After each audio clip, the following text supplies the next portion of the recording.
From the world of John Wick, Ballerina. This movie just hit theaters, and it's sitting right between John Wick 3 and John Wick 4, and there's plenty of gun-fu, for a lack of better terms there, that we're used to in the John Wick universe. Now, the casting for this movie is featuring Ana de Armas as a ballerina who kind of grew up with a traumatic past as a child, and now is fronted with this revenge story in the John Wick universe. And of course, Keanu Reeves graces us with his presence as John Wick, although he seems a little tired in this one, and rightfully so. We're already 4 movies in for him, maybe a 5th, and this is probably his 6th, if you're looking at it. So that being said, there are a bunch of really cool firearms in this movie, some brought over from the John Wick series, and then some that are brand new, and some that don't really exist. Now, I did a full review of this movie from a movie production standpoint and what I thought about the movie, and maybe some of the behind the scenes that I found out about it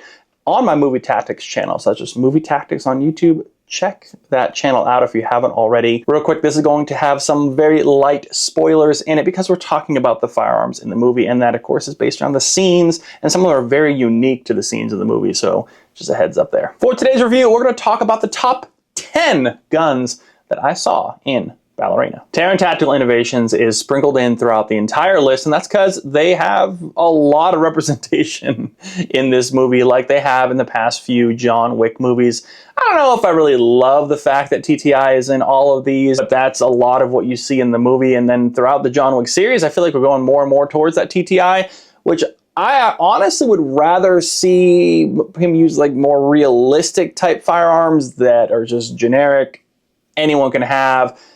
But number 10 is going to be a Glock 17, so there's a generic one for you. Number 10, Glock 17, and that's because Glock 17 is used by Ana throughout this whole movie, especially in the beginning. She's using it to train. In fact, there's a whole scene where she's just practicing mag reloads. Fire, fling the mag. Load, fire, fling the mag. And that is good for just repetition and training.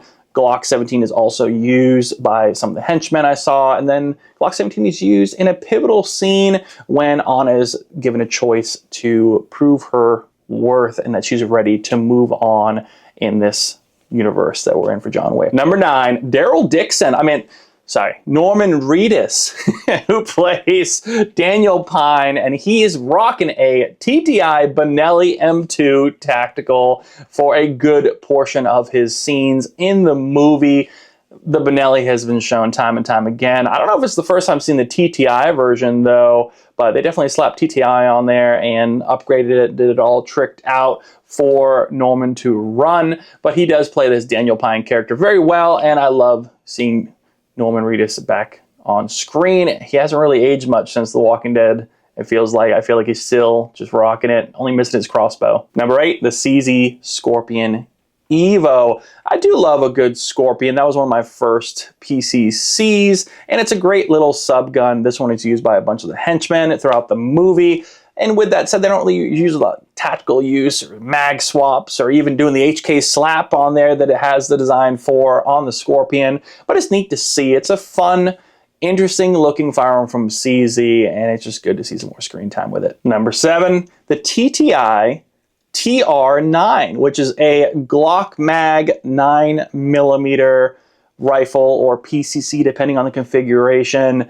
And Ana picks one up from a dead henchman. Henchmen have them as well. Still, TTI, it's very interesting that that's the gun that you have a battlefield pickup for, is this random 9mm Glock fed mag. I feel like a lot of this is just product placement, but it was neat to see. You don't see a lot of those types of Glock Mag PCCs in any movies, and it's good to see that, although I still love the look of more like a Scorpion mag or an MP5 mag. Number 6, the SIG P229. I thought it was a 226, but I think it's a 229. I saw this in the theater and I was like, oh wow, someone drew a SIG of some type. It was a little blurry, but then I got a better visual of it, and one of the assassins had a P229, and I love my P226. Number 5, the TTI Viper, made famous by John Wick, and Keanu Reeves uses this gun once again in this Ballerina movie.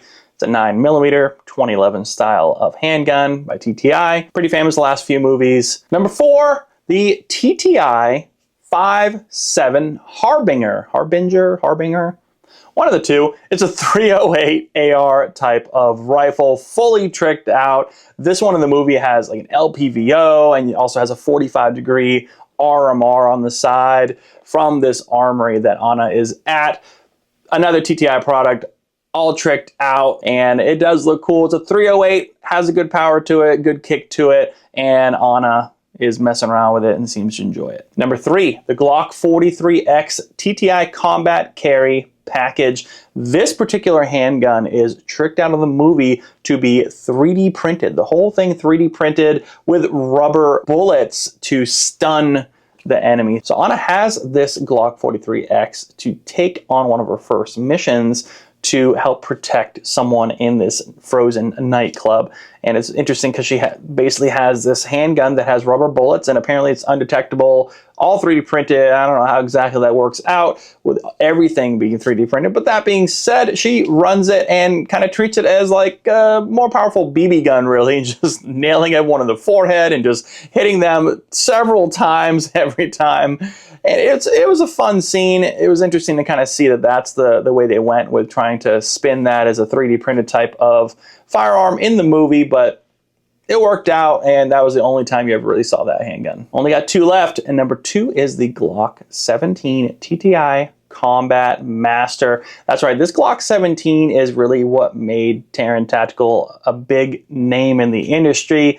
It is a tricked out Glock 17, and it is Ana's primary sidearm that she uses quite a bit in this movie, and to great effect. It's just basically the upgrade of the Glock 17 she knows and loves from her training in her ballerina days. It just seems to be a good choice for it, and it seems to just run just fine. I actually probably would choose that over the Viper, honestly. A little bonus before we hit number 1 is there is an amazing scene with grenades. The whole scene is shot with grenades, and Ana definitely would not have survived it, or at least would have had a concussion and been knocked out for days. But it still was a really fun scene. You don't really see a lot of movies where they just use grenades. You got a box of grenades and a whole bandolier there, and just ran through a whole scene just throwing grenades everywhere. And that was just a fun scene to see, and just goes right along with the John Wick universe. But number 1 is the pivotal scene in the end of this movie, a custom flamethrower. I tried to dig up if there was a specific type of flamethrower they pieced together, but I'm pretty sure it's just a custom flamethrower. Maybe had some ideas from other movies in the past that have had these types of flamethrowers, because there's no way there's enough fuel on board that AR looking type of rifle flamethrower that can have that much fuel to toast that many bad guys. But the scene is amazing. She's wearing this like flame-proof coat and just runs through interior, exterior, just roasting bad guys. And it was very, very much shot in a different way. It was kind of shot like the old John Wick 3 or 4, where they go and have a above shot going through a house watching what's happening. So it was like this bird's eye view of the action, which is great because you see this flamethrower just like sweeping through a room. And it was a lot of fun. It was very entertaining. I think a lot of people talking about this movie talk about the flamethrower scene. And if anything, that alone is really worth a watch for this movie. That about wraps this top 10 list up for Ballerina. Let me know in the comments below, what was your favorite firearm or scene from this movie? Are you interested in TTI? Do you think the John Wick series and other movies should kind of go away from that highly customized, more expensive niche of firearms and kind of stick to something that we know and can maybe even afford?